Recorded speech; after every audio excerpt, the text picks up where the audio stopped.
Welcome to Keeping Score. I'm Rick Horrow. Each week we bring you insights from the playmakers, deal makers, and rule makers in the world of sports. I'll give you my take on some of the items of the week using my 30 years of experience doing deals for teams, leagues, and players in the $750 billion business of sports. Plus, we'll talk with a central figure in the sports world. The views expressed in this podcast are my own and do not represent the views of Reuters. Let's get started.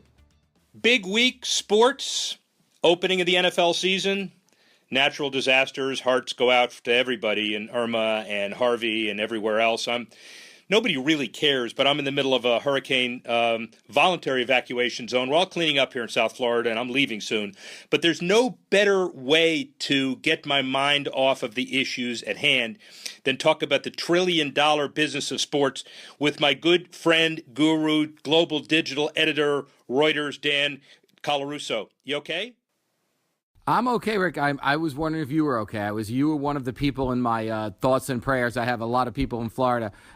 So this was a wild and woolly weekend for you guys. So I'm glad to hear everything seems to be okay on your end. Wild, woolly, and lucky. The storm threw everybody a curveball. The Northeast quadrant was big. The storm surge was huge. The South part was not. Still unknown in the Keys, and Florida basically will never be the same after this. Set a whole bunch of records and global warming, but that's another story for another day. And by the way, a Boca Raton resident, pretty good segue, played golf with him a lot on a course that may be no more, Boca Grove. Name is Les Alexander. He tried to buy the NBA expansion franchise here in South Florida before there was one. He really wanted a team. He bought the Houston Rockets, by the way, for $85 million. He's just now selling them to the guy who offered $81 million 25 years ago. His name is, he's a Landry's owner, the restaurant chain. He's a billionaire, Tillman Fertitta. He wanted to spend anything. Guess what he spent? $2.2 billion, and if it goes through, and why wouldn't it, it's $0.2 billion, $200 million more than what Steve Ballmer paid for the Clippers 2 years ago, and Les Alexander sold this team to the same guy who he just beat out for 27 times the price he bought it for. How's that for a return on investment? That's astonishing. I imagine Les Alexander will have more time to play golf with you. Well, he may more. I want to see him board up the house on his own, man. I'm telling you, no more hiring people to do it down here. He can afford it. No, but I think it's a new breed of we're really seeing the generational turnover in NBA ownership, right? I mean, we have a new owner with Ballmer. We have a lot of new money looking to get in on the sports franchise game because they do see it as a multi-platform revenue generator. And whether it's a TV deal, whether it's a social media video deal, whether it's the arena, the enabled arena that we always talk about with technology, I mean, there's a lot of ways for them to generate money out of these franchises these days. High risk reward, obviously, but if Fertitta's in the game for the long haul, $2.2 billion, right? That's the number. May seem like a bargain. Yeah, but now you're absolutely right, because we're seeing the next step of the new breed of owner. You have some inside information, or your friend is with the Milwaukee Bucks ownership group. We all understand that the new breed is willing to spend a lot, but wait out the next TV cycle. And when you pay $2 billion, it's going to take a while for you to get the return. Certainly, the Alexander 27 times it. So Prokhorov and the Nets, remember, he waited. After this price, I don't know if he's going to wait that much longer. Little Caesars Arena finally opens up this next month in downtown Detroit, which means the Pistons now have a new home. I'm not sure that automatically means a sale, but the deal has been get the next TV deal, get the new arena, get your revenues, and get out. And this may be the next layer. The Prokhorov thing's really interesting because, he was supposed to be part of the new breed, but the Nets situation hasn't quite worked out as he expected it to. They mortgaged the franchise early with the big trade with the Celtics. They were scattered down to bones last year. They have a good franchise. They're rebuilding. Does Prokhorov really have the staying power? Does he see his opportunity to get out before there's any political heat on Russia, out of the Mueller investigation and Trump? Does that affect how he thinks? Brooklyn's a really interesting variable because it's a huge market. even though they have the Knicks here. It's still a huge market. It's a brand new arena, great arena. So what's Prokhorov's play? It's going to be fun to watch that in the course of the next 6 months to a year to see if anybody else steps up. You would imagine with the New York new media money sloshing around, there would be another raft of potential buyers from that community for the Brooklyn franchise. But let's remember also that there are a lot of other people, and he did separate his real estate from the deal, and we'll see what happens with that. But the bottom line of all of this, too, is that there are a lot of other owners who are looking maybe to do the same kind of thing. You know, Ted Harrison's son, Mickey, the basis for this franchise in South Florida is $32.5 million. They're valued now at $2 billion. So what are you going to do? Well, same thing with Golden State. They're a defending champion. They're a dynasty, but now they got to wait for their new arena to get done. And Joe Lacob's always wanted to stay in basketball. One of these days, when the season opens up, let's go down ownership and see who's in it for the long term, in it for the short term, or maybe willing to get out. Deal? Yeah, it's pretty interesting. Absolutely. Absolutely. Perfect. Let's go to football. If you're a Giants or Jets fan, you should be lucky you live in South Florida because you have no cable and you did not watch it. But overall, you made a good point off air that there weren't a whole lot of entertaining games this week, were there? No, I mean, if you looked around, I mean, I'm a Giants fan, as well documented on this show. That game was abysmal. It was also Sunday night, and I was really worried about the hurricane, and there were a lot of other more pressing concerns on me Sunday night. But overall, I'm also a fantasy player. And when I looked through the highlights of the week, and there didn't seem anything even remotely like standout, I guess, except for the Vikings last night on Monday night. There didn't seem to be like a standout performance, a great new player, something captivating like the highlight of the week. There didn't seem to be any of that. Any electricity. The Patriots and the Chiefs game was a total washout, I understand, in terms of ratings and the fact that Tom Brady proved fallible. So it's going to be another tough season. You know, the NFL's problems aren't going away. Ezekiel Elliott is on the field. Colin Kaepernick isn't. That's an interesting scenario for the NFL, and it's something that's not going to go away, and they're going to have it every week on every talk show. So that's going to hang over the NFL a little bit. They won't have Trump to blame this year. I'm going to be interested to see how the ratings kind of smooth out or if they go back to where they traditionally had been. I found it interesting. ePoll, the research firm that does this kind of stuff for a living, said the NFL's brand has still a much higher awareness than any of the other sports. Probably so. The gap is closing. Well, it's looking up because they're getting a lot more exposure on the crime pages and the court docket. So there's a whole new audience there for the NFL. Yeah, there's a whole new audience, and now that I guess inmates can watch TV on a regular basis, maybe we have some viewers that we didn't think of. Saints, Packers, Cardinals came out as the most appealing. Two of those three looked awful this week. Larry Fitzgerald, the most appealing player, he still looks pretty good. The two teams that have the most to go, Chargers and Rams, we'll cover them at length, but they're on an interim basis because both are playing in other stadiums before their new one gets done. And by the way, the Rams look pretty good. And the bottom line is the NFL will be the NFL, but there is a sidelight that seems to rise above all. It is incredible that Hurricane Harvey, Hurricane Irma, J.J. Watt, raising over $30 million attributed to him personally for Harvey relief. And every athlete really can't win an MVP award or stand atop an Olympic podium, but these winners have hearts of gold. NHL, as we speak, a $2 million relief package for Harvey and Irma. The leagues seem to hit it into overdrive when it comes to relief and crisis, don't they? Yeah, they do. I mean, it's a testament, I guess, to the strength of the community feeling around sports teams. And their ability to kind of really connect with people in times of need, and the kind of good feeling they espouse just by being around. And obviously there's more money to give from professional sports franchises into communities and into situations, into foundations. They haven't started to tap it, but I guess the response to the disaster is always, inspiring. It happened here, and this is the week of anniversary of 9/11. It certainly happened here with the Mets and the Yankees after 9/11, and it's an important function. If sports is going to have any redeeming quality societally, this is where they have the ability to step in and kind of bypass all the noise, or the real issue, the other issues on the other side of the ledger. Well, and golf has always led the world as far as philanthropy. $4 billion is the total of PGA Tour talks about. There are two more events before the end of the FedEx Cup at the end of next week. And one of the interesting ones, we've been following this one, the Indie Women in Tech, sponsored by Guggenheim, robotics, STEM, career transitioning. Lexi Thompson won it with an incredible 19 under par, but the story is really the foundation. The Women in Tech Foundation gave a lot of money to training, and it's not just kind of a write a check and move forward. This was a week-long celebration of women in technology with the Indianapolis Motor Speedway. And an interesting piece of it, I was interested in following it and got to hear her live. The keynote is a big sports fan, Bulls fan, by the way, Bears fan, God bless her. Her name is Mae Jemison. She gave a speech in front of LPGA golfers as well as the support group of this group.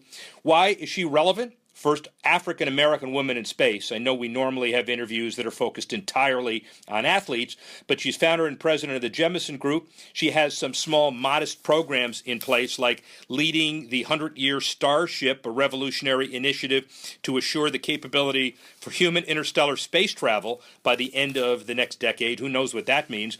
But she climbed aboard the Space Shuttle Endeavour, the leading 100 Starship world, the conference that she's doing, Women's Hall of Fame and International Space Hall of Fame. But the bottom line is motivation, STEM, research, training, and she picked a golf tournament to give this speech to, as well as talk about the similarities between, I guess, stress as an athlete and stress in world entry, global reentry. A lot of interesting issues. Mae Jemison.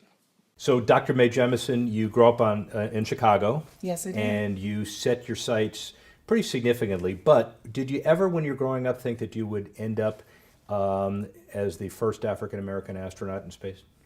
So growing up as a little girl in Chicago, I always assumed I'd go into space. Interesting. I never thought that I would be the first African-American woman to go into space, definitely not the first woman of color in the world to go into space. Why? Because I thought that by the time I was old enough to become an astronaut, that we would have had all kinds of people in space, and in fact, we would have been at Mars or further. So for me, it was a little bit of a surprise, not that I was going into space, but that there was this platform that developed to be able to use this platform of having been a first. So Where the Wind Goes is interesting because it is, the bio says geared to teenagers, geared to people who will obviously follow your inspiration and try to be where you were and even farther. So significant pride as you put that book together and reach out to everybody?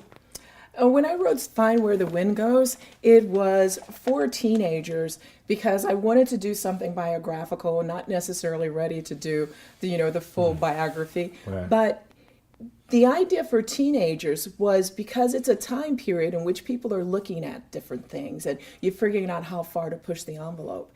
And I noticed that people would come up and tell me, could you tell my son or daughter to do what I tell them to do and that they have to study hard and they have to follow this path? I'm thinking, this is not who I was. I was one of those kids who, yes, I studied hard and yes, I was very bright and I was student council president and all of those kind of things, but I pushed the envelope really hard.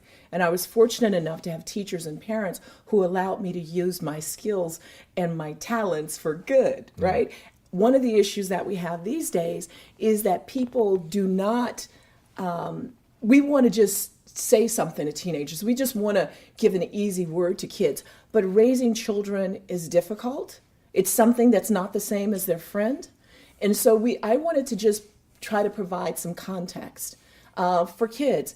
And if teachers and other folks can find some context for it, that's fine. But I wanted to sort of answer this question about, what kind of person could you be like? Because I was not that goody two-shoes who sat in the corner. And in fact, a number of my friends would read these articles about me and they're like, who in the blue blazes are they talking about here? Because that doesn't sound like you at all.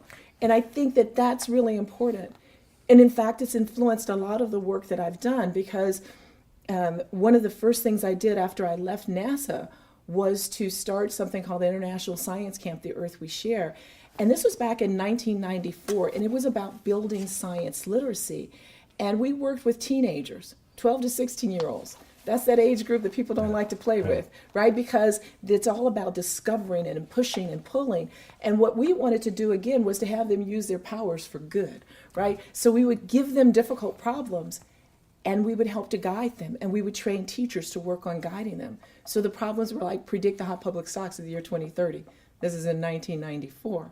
Were they right? Did they make a Well, I think they had different approaches to it, doing global budgets. But the big thing is to engage their interest. And so they learn all about stocks, they learn about science and different types of technology investment, because you're asking them to solve a problem. And then we're asking them to report it out to the public.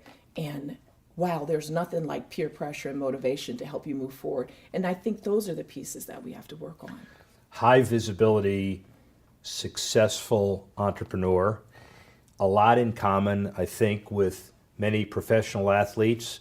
Not that you're going to hit a curveball, but tenacity. You never know. Well, I'm not sure. You may. Michael Jordan couldn't, so I'm not sure if you can. Not a Michael Jordan could go into space or hit a curveball. Right? No. So we're conflating. We're mixing things up. Yeah, we are. Right? We're mixing things up deliberately. So different kinds of skill sets, but it doesn't mean one thing or another. So I liked lots of kind of sports. I liked basketball. Yeah. I liked to play, and I liked soccer and volleyball particularly. But I danced, and people don't necessarily think of dancing as a sport, but it's incredibly athletic. Yeah. Of course it is. And it's incredibly athletic. Of course it is. And it teaches you the same kind of discipline. Yeah. Right? Well, that's the piece. and that's what I'm getting at. The commonalities here, the commitment to a craft, the focus, the entrepreneurialism, the creativity, but the drive to be the best. And I'm trying to figure out what the similarities are between a world-class athlete and a world-class astronaut. Well, I think all of these things, it's about discipline, right? Sometimes people have an incredible amount of innate talent, but you can't get that talent out. You can't make it happen without the discipline to practice, to think through things, to be willing to put something else off, to be able to do this practice. One of the best questions I was ever asked was by a 12-year-old girl, and she asked me, how did being a dancer, help me in the astronaut program? Yeah. And a lot of people laughed at her, classmates laughed at her. And I said it was just the sheer discipline and the ability to take criticism, the ability to know you have to do your job, right? Even if you're a backup performer, you do your job really well. And so that makes a difference, the ability to rehearse and to study and to memorize things. I think that that's part of it. And you can even go further. So, for example, in medical school, it's an incredible amount of discipline that you have to have, and to be, to be able to get through things and be willing to put things aside in order to work for the good of your patient. And you're thinking, all right, this guy's not making free throws with 2 minutes left. Imagine what this person thinks in reentry. I mean, there's a different stress level when you deal with it. You've been through everything, I guess is what I'm trying to say. And regardless of whether or not you can focus on the task at hand, you're able to deal with a whole lot of things that are well beyond most people's experience level. Well, I think that we all have the ability to look at things. When I see sometimes, I remember sort of tour de force performances. You mentioned Michael Jordan, but I can't remember. I think it was with Utah. There was a game with Utah where he had the flu. Yeah. And his ability to get into a zone, even with the flu, and deliver is something that, sometimes you have to do. And you can see different parallels all the way through from docs who work in different places, to fighter pilots, to people working in nuclear power plants, to someone dealing with the emergencies like that just happened in Houston where I live with Hurricane Harvey. It is ability to understand that you focus and you bring discipline to the table and you do the right thing, and you have the ability to set aside certain things from time to time. Finally, sports and its ability to empower. So we're here with Women in Tech, keynote, and we have a lot of young girls, who are looking up to you, not only the professional golfers, but the STEM, the robotics, the high school, the kids. There's a commonality here between the Indy Motor Speedway, the Women in Tech tournament, and the ability to succeed and the ability to be empowered. So give me an idea of the synergies between all of that. So here's what I think. I think that a lot of what we see, whether we talk about technology and women in athletics to the motor speedway, has to do with perspective. And the difficulty, I'm going to tell you, is not with the athletes or the students or the women. It's with society and its perspectives. So a lot of the challenges are that you have to overcome society's expectations and very frequently less accommodation and help. So what's really exciting about this is to bring these together and have people think through these things. My message to folks is not just to the girls, but it's to the older males who may be making the decisions about whether or not those girls are going to be their colleagues in academia later on, or to be their colleagues when changing the motor in a car. That's the difference. To the girls, I'll say, don't doubt, dare. That daring makes a difference. That's what we have to do, is understand you have a right to be there. And finally, you talk about perspective, and it is interesting that we talk about overcoming barriers in life, but you're leading a program that's going to get us to a new star in 100 years. Tell us about that. 100-Year Starship is about making sure we have the capabilities for human travel beyond our solar system to another star in 100 years. It's there because it's really difficult to do. We don't know how to do it. Yet it's in trying to achieve the extraordinary tomorrow that we build a better world today. If we just do those things we know how to do, we'll never reach the heights of things that we could do. We would not have any of the capabilities we have now in many of the STEM fields if we had not tried to do things like understand how DNA is replicated or structured, understand and figure out and actually go to the moon. We wouldn't have had any of those things. And so it's really about trying for the extraordinary. Why interstellar? Why go beyond our solar system? Because the challenges to getting beyond our solar system with humans is very similar to the challenges that we face on this starship planet Earth today. Dr. Jemison, it's incredible. It's an honor. She talks about Michael Jordan with the flu against Utah, but she's going to take us to another star in 100 years. How about that? Thank you very much. You're very welcome. Really appreciate it. Thank you. Thanks for listening to this edition of Keeping Score. The producer, Alex Cohn. Associate producers, Freddie Joyner and Ryan Warner. Assistance provided by Carla Swadek, Tanner Simpkins, and Ronnie Sokatch. And the executive editor of Reuters Digital, Dan Colarusso. I'm Rick Horrow. Thanks again for listening. See you next time on Keeping Score.